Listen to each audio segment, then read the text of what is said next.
Number. Dahil mo number.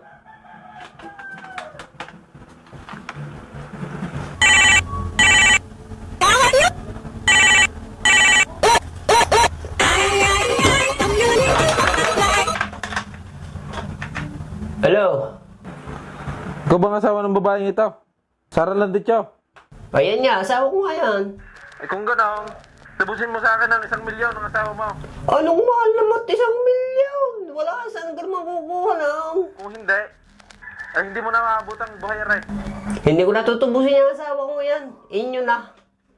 Kalakas din naman niya kumain. Kulang pa ang pambili ko ng pagkain diyan. Kaya inyo na lang. Ay hindi. Kahit 10,000 na lang. Pambawi ko lang doon sa mga kinain na ray. Ari palang asawa mo ang lakas kumain. Ay ako'y mamumulubi din eh. Ay, dahil ko may alaga sa pabuhaya eh. Laki ko ang pasalamat sa inyo. Basta wala na ang sakit na ulo. Ay hindi. Kayo, sasakit kayo ng ulo diyan. Ay siya, magsama ka ng pulis. At kahit makulong na ako, kami nang kasama ko, susuli ko ang asawa mo. Napagkasiba.